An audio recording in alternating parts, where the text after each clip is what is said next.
आप सभी का हमारे YouTube चैनल कमलदेव एजुकेशन पर आपका स्वागत है। मैं कमलदेव सर। आज के इस वीडियो में हम आपको ये देखिए क्लास 7 का विज्ञान भाग 2 ये शुरू कर दिए हैं और इसका जो है फर्स्ट चैप्टर, पहला चैप्टर जिसका नाम है जल और जंगल। ये जल और जंगल जो चैप्टर है ये आपको पढ़ाएंगे, मतलब जो क्लास में आप कोचिंग में पढ़ते हैं बस वैसे ही बिल्कुल पढ़ाएंगे। और उसके बाद इसी चैप्टर का अभ्यास का प्रश्न उत्तर, जितने भी प्रश्न उत्तर हैं सारा का सारा आप देख सकते हैं। यहाँ पर हम टाइपिंग करके आपके लिए बनाए हैं, तो ये प्रश्न उत्तर भी आपको बताएंगे। और इसके पार्ट 2 वीडियो में इस चैप्टर का सारा ऑब्जेक्टिव प्रश्न आएगा, मतलब आप पढ़ने में बहुत तेज बन जाओगे। तो चलिए शुरू करते हैं, अंत तक बने रहिए। देखिए चैप्टर का नाम है जल और जंगल, क्योंकि जल है तो जंगल है, क्योंकि जल से ही क्या होता है, पेड़ पौधे मनुष्य सभी जीवित रहते, जल ही जीवन है। देखिए हम प्रतिवर्ष मतलब प्रत्येक साल 22 मार्च की तिथि को विश्व जल दिवस के रूप में मनाते हैं। आपका ये बहुत इंपॉर्टेंट क्वेश्चन है। हम प्रत्येक साल 22 मार्च को विश्व जल दिवस मनाते हैं, ठीक है। आगे बढ़ते हैं। देखिए ऐसा अनुमान लगाया जाता है कि विश्व की 1/3 से अधिक जनसंख्या को जल की कमी का सामना करना पड़ रहा है। मतलब दुनिया में जितना जनसंख्या है उसका 1/3 भाग से अधिक जनसंख्या को जल की कमी का सामना करना पड़ रहा है, मतलब जल की कमी है। आप कहिएगा मेरे इधर तो नहीं है, हम तो चापाकल से निकालते हैं। तो देखिए कहीं कहीं चापाकल से जल निकलता ही नहीं है, क्योंकि भूमिगत जल स्तर बहुत निम्न हो गया है या खत्म हो गया है। देखिए जल चक्र के द्वारा परिचक्रण के दौरान जल इसकी तीनों अवस्थाओं, ठोस ठोस जिसको बर्फ होता है ना, बर्फ हुआ जल का ठोस अवस्था, ठीक है। द्रव जो जल पानी हम पीते हैं उस रूप को द्रव कहते हैं, और गैस अवस्था में जो जल का वाष्प बनता है के रूप में पृथ्वी पर कहीं भी पाया जाता है। जल जो है किसी न किसी रूप पर पृथ्वी पर पाया जाता है। आप ध्यान से देखिएगा तो ये देखिए नदी तालाब में पानी है। अब नदी तालाब में पानी है तो धूप होगा, सूरज उगता है, और ये गर्मी से क्या होता है, भाप बनकर या आसमान में जाता है, और यहाँ पर देखिए बादल बन गया। अब बादल बन गया तो ये बादल जो होता है आपको पता है गति करते हुए इधर से वो चलते रहता है। तो ये बादल देखिए यहाँ पर क्या कर रहा है, ये बादल बना और ये बादल जो है धीरे धीरे वर्षा करता है। अब वर्षा जो करेगा तो वर्षा करेगा तो फिर नीचे में पानी आएगा और फिर ये पानी ऊपर जाएगा, तो यही प्रक्रम जल चक्र कहलाता है, ठीक है। देखिए हिम के रूप में जल ठोस अवस्था में ध्रुव बर्फ से ढके पर्वतों और हिम नदों में पाया जाता है। अब देखिए बर्फ जो है, जल जो है बर्फ के रूप में ठोस अवस्था में बर्फीले जगह पर्वतों को ढक करके, नदी वहाँ पर बर्फीला रहता है, नदी में पानी की जगह बर्फ ही भरा रहता है, तो उसको हिम नदी कहते हैं, ठीक है।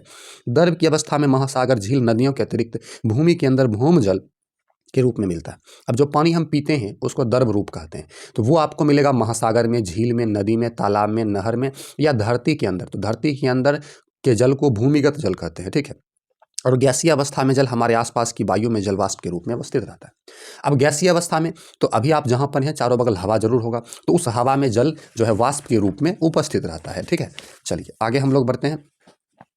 आगे है जल की तीनों अवस्थाओं के सतत चक्रण द्वारा पृथ्वी पर जल की कुल मात्रा स्थिर बनी रहती है। मतलब ये कहिएगा जल बर्बाद होता है तो हम लोग जो जल उपयोग करते हैं, पीते हैं, तो किसी न किसी रूप पर, या तो जल ठोस के रूप में मतलब कि बर्फ बन करके, या तो द्रव मतलब क्या वाष्प के रूप में, या तो जल के रूप में पृथ्वी पर कहीं ना कहीं रहता है। और यही प्रक्रिया आपका सतत लगातार मतलब जल बना रहता है और पृथ्वी पर जल उपस्थित रहता है। इसी से देखिए जल पूर्ति के लिए विशेष क्रम में पाइपलाइन बिछाई जाती है और जल को आसपास के किसी झील या नदी, तालाब अथवा कुआं से लाकर पाइपलाइन द्वारा आपूर्ति की जाती है। अब मान लीजिए हम जहाँ पर हैं, आपका जो गांव है वहाँ पर पानी नहीं है, तो आपको पता होगा नल होगा, नल में पानी कहाँ से, पाइप से आता है। तो जहाँ पर पानी रहता है ना, वहाँ से पानी को ड्राई क्लीन करके, साफ करके उसको हमारे तक पहुँचाया जाता है और जल की आपूर्ति होता है। अब अधिकांश जगहों पर जल नल योजना के अंतर्गत शुद्ध जल की व्यवस्था कराई जा रही है। नल जल योजना की व्यवस्था के कारण अब हर जगह पर शुद्ध जल की व्यवस्था होती है, क्योंकि चापाकल वाला जल बहुत सारा गंदगी आता है, मतलब हम उसको अगर उपयोग करेंगे तो हम बीमार पड़ सकते हैं, ठीक है। चलिए आगे बढ़ते हैं। पाइप डालने के लिए बोरिंग करते समय जिस गहराई पर चट्टानों अथवा मिट्टी के बीच सारे के सारे रिक्त स्थान पर जल भरा होता है उसकी ऊपरी परत को भौम जल स्तर कहते हैं। देखिए हम धरती से पानी निकालते हैं पाइप डालकर। अब पाइप डालकर जब हम बोरिंग करते समय जिस गहराई पर चट्टान, धरती के नीचे अंदर में चट्टान या मिट्टी के बीच में जो खाली स्थान में जल भरल रहता है ना, उसी को बोलते हैं भौम जल, ठीक है। भौम जल बोलते हैं। आगे पूछा जाएगा तो थोड़ा सा आप लोग ध्यान रखिएगा। देखिए आगे है वर्षा जल नदियों, तालाबों, झीलों का जल मिट्टी से रिसकर भूमि के नीचे रिक्त स्थानों, दरारों को भर देता है और भूमि के अंदर जल के रिसाव को अंतः संयंदन कहते हैं। अब देखिए वर्षा पड़ता है तो आपको पता है जल कहाँ आता है, जल धरती पर आता है। तो वर्षा पड़ता है तो जल धरती पर आता है और फिर वो सोख लेता है, तो धीरे धीरे धरती के अंदर जहाँ पर खाली स्थान है वहाँ पर वो जल जमा हो जाता है। तो धरती पर से जल अंदर जाना, रिसना, उसी को अंतः संयंदन कहते हैं। और इस प्रक्रिया द्वारा उपयोग किए गए जल किए जा चुके भूमजल की पुनः पूर्ति की जाती है। अब हम धरती से चापाकल चलाकर पानी तो निकाल कर पी लिए या खर्चा कर दिए, तो पानी को करते क्या है, पीते हैं या तो खेत पटाते हैं, तो वो पानी फिर रिस रिस कर धरती के अंदर चला जाता है और इस प्रकार से उसकी पूर्ति होती है। भूमजल स्तर के नीचे मृदा अथवा कठोर चट्टानों की परतों के बीच जल संचित हो जाता है। अब भूमजल देखिए यहाँ पर ये आपका, हम यहाँ से पानी निकाले, फिर कहीं से धीरे धीरे अंदर आकर के पानी अस्थिर हो जाता है, रुक जाता है। इसी को भंडारों को जल भर कहते हैं। इसी भंडार को क्या कहते हैं, जल भर।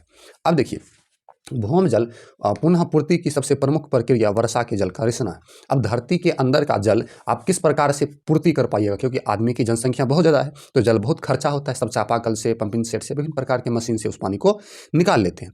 तो अब बताइए वो पूर्ति कैसे होगा, तो जब वर्षा पड़ता है ना, तो हर जगह पर वो पानी धरती के अंदर रिस कर जाता है और उसी से उसकी पूर्ति होती है। जनसंख्या वृद्धि, औद्योगिकरण, कृषि, वनरोपण आदि भी भूमजल स्तर को प्रभावित करने वाले कारक हैं। अधिक जनसंख्या होगा तो पानी अधिक खर्चा होगा। आजकल एक से एक मशीन आ गया जिसमें अधिक पानी का उपयोग करके एक से एक चीज़ बनाया जाता है। खेती में, वृक्षारोपण में, तो इससे हम अधिक से अधिक पानी धरती के अंदर से निकालते हैं, जिससे यह क्या होता है, खत्म होने के कगार पर पहुंच गया है। चलिए आगे बढ़ते हैं। आगे ध्यान दीजिएगा, बोला जा रहा है कि हमारे राज्य के विभिन्न क्षेत्रों में जल की उपलब्धता समान नहीं है। अब हमारे राज्य में, बिहार में 38 जिले हैं, तो 38 जिले में सभी जगह समान रूप से जल नहीं है, ठीक है। इसके अनेक कारण हैं, जिसमें सबसे प्रमुख कारण है वर्षा का वितरण। अब कहिएगा सभी जगह बराबर क्यों जल नहीं है, तो कहीं कहीं पर खूब वर्षा होता है तो वहाँ जल की पूर्ति हो जाती है, लेकिन कहीं कहीं पर वर्षा बहुत कम होता है तो जल की पूर्ति नहीं होता है। तो वही बात है ना, कुछ स्थानों पर अत्यधिक वर्षा होती है और कुछ स्थानों पर बहुत कम वर्षा होती है। दक्षिण बिहार में कम वर्षा के कारण जल की कमी हो जाती है और सूखा पड़ जाता है। यहाँ पर देख सकते हैं, यहाँ पर ये जो है ये आपका बता रहा है कि कहाँ कहाँ जल है, कितना मात्रा में जल है। तो दक्षिण बिहार में जहाँ पर अधिक वर्षा होता है वहाँ पर क्या होता है, दक्षिण बिहार में कम वर्षा के कारण जल की कमी होती है। आगे देखिए, अनेक स्थानों पर जल भंडारण एवं पुनः पूर्ति के लिए तालाब, पोखर, बावरी, चहबच्चों, आहरे आदि बनवाए जाते हैं। तो ये सब अलग अलग जगह पर अलग अलग नाम है इसका, नहर, तालाब, कुआं, यही सब हम कह सकते हैं। तो वहाँ पर लोग पानी को इकट्ठा करके रखते हैं, क्योंकि पहले ज़माना में क्या था, चापाकल नहीं था, तो लोग कुआं खुदवा करके उसी से पानी पीते थे।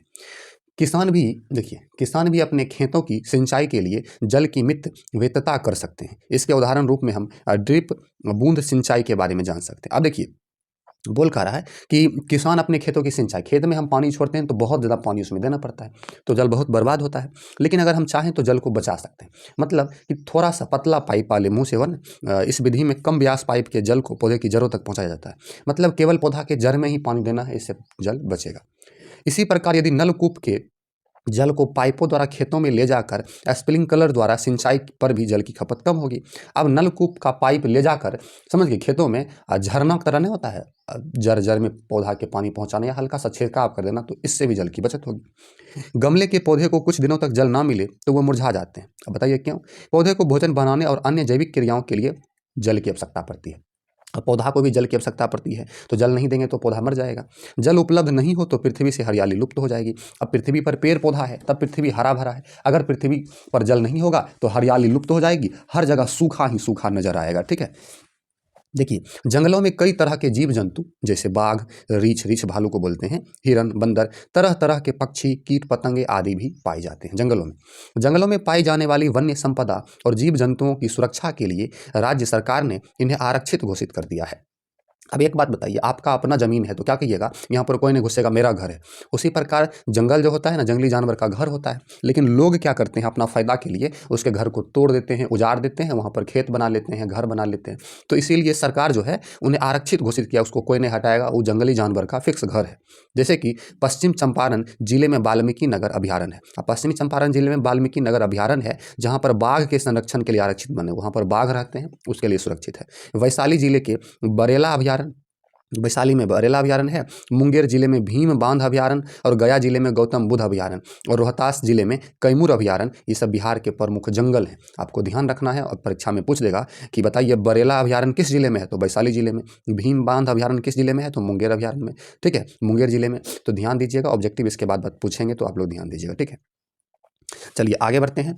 अब देखिए, हिमालय के ऊंचे पहाड़ों पर हमें चीर और देवदार के वृक्ष मिलते हैं, परंतु उत्तरी बिहार के चंपारण क्षेत्र में मुख्यतः चौड़े पत्ते वाले साल और सागवान जैसे पेड़ मिलते हैं। अब अलग अलग जगह पर अलग अलग प्रकार के पौधे मिलते हैं। गर्मी ज़्यादा पड़ने वाले इलाकों में उस मौसम में पत्ते झड़ने वाले पेड़ या कम पानी होने पर भी हरे रह सकने वाले पलाश पेड़ मिलते हैं। तो जहाँ पर गर्मी अधिक पड़ता है उस अनुकूल रहने वाले पौधा, जहाँ पर गर्मी कम पड़ता है तो इस अनुसार से इन जंगलों में पराया उन वनस्पतियों पर निर्भर रह सकने वाले जीव जंतु मिलते हैं। अब उस जंगल में वही जीव जंतु रहेंगे जो वहाँ पर जी सकते हैं, उस पौधा को खा सकते हैं, ठीक है। तो उसी के अनुकूल वाले जीव जंतु रहते हैं। देखिए, पौधे अपना भोजन स्वयं बनाते हैं, पौधे अपना भोजन स्वयं बनाते हैं, इसीलिए उन्हें हम स्वयं पोषी पोषण कहते हैं। और जीव जो मांसाहारी, शाकाहारी या सर्वाहारी अंततः पौधों पर ही निर्भर होते हैं। अब जो जीव मांसाहारी है, मांसाहारी जो मांस मीट खाता है, शाकाहारी जो हरे पेड़ पौधे की साग पत्तियां खाता है, मतलब मांस नहीं खाता, और सर्वाहारी जो मांस भी खाता है और जो साग सब्जी भी खाता है वो सर्वाहारी हुआ। तो ये सभी कुल मिलाकर पेड़ पौधा पर ही निर्भर रहता है, ठीक है। जो जीव पौधे को भोजन के रूप में खाते हैं उन्हें अन्य जीव द्वारा भोजन के रूप में खाया जाता है और यह क्रम चलते रहता है। अब समझिए, ये घास है, घास को कौन खाया? घास को यहाँ पर कीट पतंग कीड़ा खाया, ठीक है। इस कीड़ा को मेंढक खाया, मेंढक को सांप खाएगा और सांप को गरुड़ खाएगा। तो यहाँ पर देख लीजिए, घास, कीट, मेंढक, सांप, गिद्ध।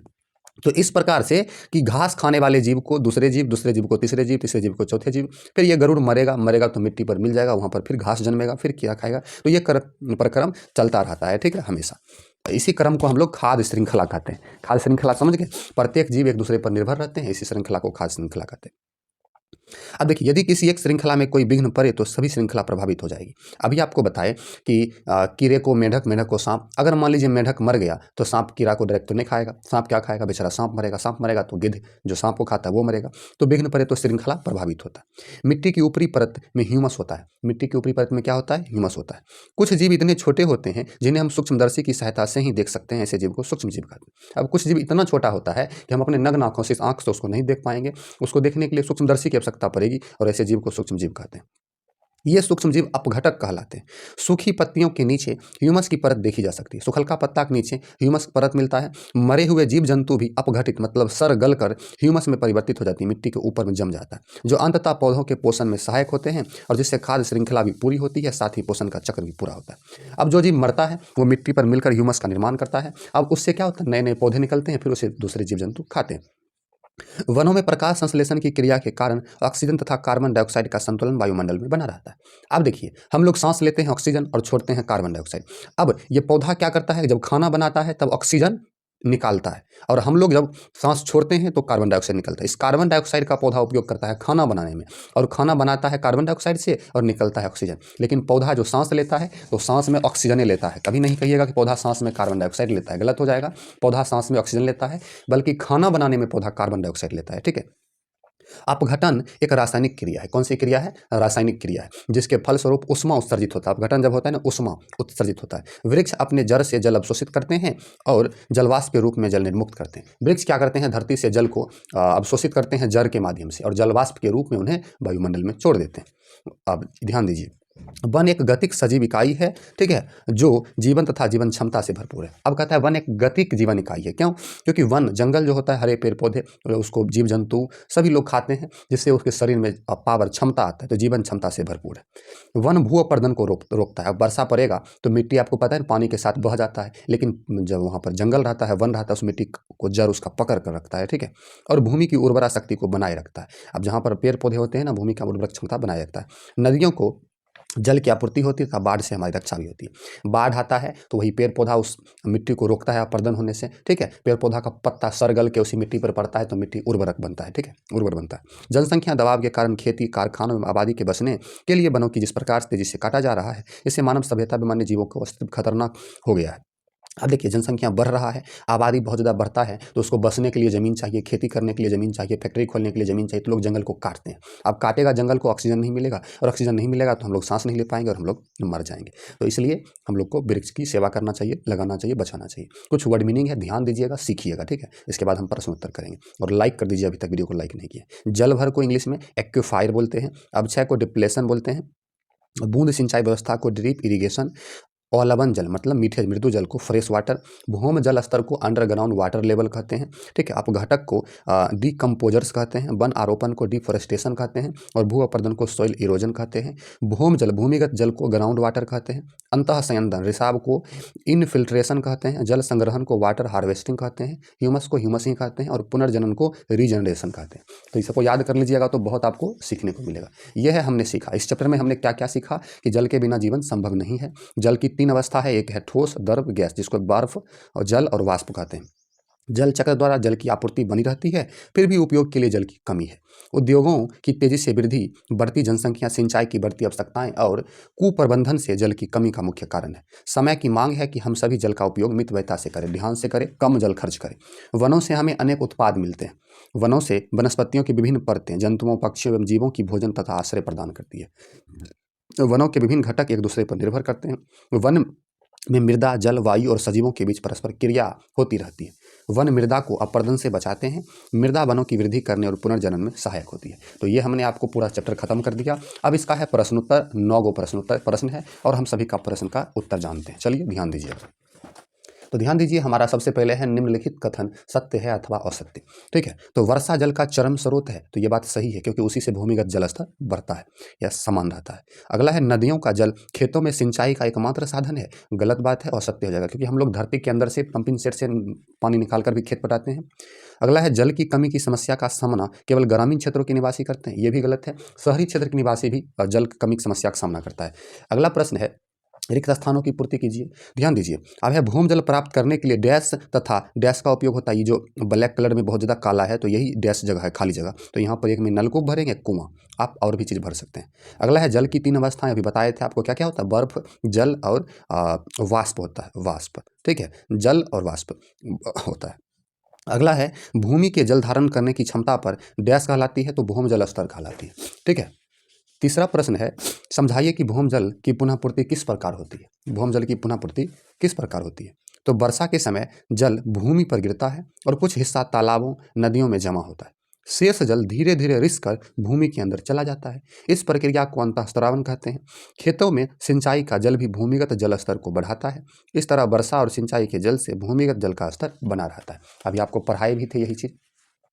अगला है कि भूम जल, ठीक है, भूम जल स्तर के नीचे गिरने के लिए उत्तरदायी कारकों को समझाइए। देखिए, भूमिगत जल स्तर गिरने के मुख्य कारण है वनों की अत्यधिक कटाई। ठीक है, औद्योगिकीकरण के कारण पानी का अधिक उपयोग, अत्यधिक सिंचाई, तालाबों और झीलों को भरना, इन कारणों से भूमि में जल का रिसाव कम होता है, जिससे भूमिगत जल स्तर गिरता जा रहा है। आप स्क्रीनशॉट लेते जाइए या टेलीग्राम चैनल को आप ज्वाइन कीजिए, हम उसमें इसको पीडीएफ भेज देंगे। ठीक है, कम से कम जल का उपयोग करते हुए बगीचे लगाने तथा रख रखाव के लिए क्या कदम उठाएंगे। देखिए, बगीचे में पानी की बचत के लिए ड्रिप सिंचाई प्रणाली अपनाई जा सकती है। ठीक है, इसमें पौधों की जड़ों के पास छिद्रित पाइप बिछाकर सीधे जड़ों तक पानी पहुंचाया जाता है। साथ ही पौधों के चारों ओर मिट्टी का बांध बनाकर पानी के बहाव को रोका जा सकता है। तो इस प्रकार से हम कम से कम जल के उपयोग से बगीचे लगा सकते हैं। ठीक है, आप स्क्रीनशॉट कर सकते हैं ये प्रश्न का। चलिए इसका भी आप फोटो खींच लीजिए, स्क्रीनशॉट कर लीजिए। चलिए आगे बढ़ते हैं। अगला आपका 6 नंबर का प्रश्न है कि ऐसे 7 उत्पादों के नाम बताएं जो हमें वनों से प्राप्त करते हैं। बहुत सारा बता सकते हैं, जैसे कि वन से हमें लकड़ी प्राप्त होता है घर बनाने के लिए, फल प्राप्त होता है, ऑक्सीजन प्राप्त होता है, गोंद प्राप्त होता है, लाह, शहद, भूम जल और विभिन्न प्रकार के जंतु। कोई अगर जंतु हमको जंगल से कैसे प्राप्त होता है, तो वहीं ना जीते हैं, वहीं से ना, जंगल नहीं रहेगा तो जंतु नहीं रहेगा।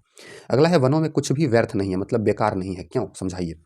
देखिए, वनों में कुछ भी व्यर्थ नहीं होता, क्योंकि वहाँ कोई चीज़ भी बेकार नहीं जाती। पौधों की सूखी पत्तियाँ और जंगली जानवरों के अवशेष अपघटकों द्वारा ह्यूमस में परिवर्तित होते हैं, जो मिट्टी की उर्वरा शक्ति बढ़ाता है। पौधे कार्बन डाइऑक्साइड को अवशोषित करके ऑक्सीजन उत्सर्जित करते हैं। इस प्रकार वन पारिस्थितिकी तंत्र का एक महत्वपूर्ण हिस्सा है। 8 नंबर है अपघटक किसे कहते हैं, ये वन एवं जीवों की वृद्धि में किस प्रकार सहायक है। देखिए, अपघटक वे सूक्ष्म जीव हैं जो मृत जीवों और पौधों के अवशेषों को विघटित करके ह्यूमस बनाते हैं। मतलब ये सूक्ष्म जीव होते हैं जो मरे हुए पौधे और जीव जंतु को सड़ा गलाकर मिट्टी में मिला देते हैं। ठीक है, यह ह्यूमस मिट्टी की उर्वर शक्ति को बढ़ाता है। अपघटक वन और जीवों की वृद्धि में महत्वपूर्ण भूमिका निभाते हैं, क्योंकि उनके द्वारा बने ह्यूमस से पौधों को पोषक तत्व मिलते हैं। अब ये ह्यूमस जो बनता है, इससे पौधों को पोषक तत्व मिलता है। लास्ट प्रश्न है ऑक्सीजन और कार्बन डाइऑक्साइड का संतुलन बनाए रखने में वन के योगदान को समझाइए।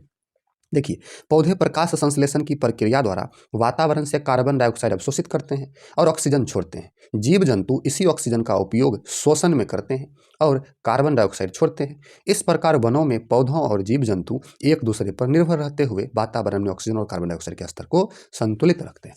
इसका भी आप स्क्रीनशॉट कर सकते हैं। चलिए, और इसका भी।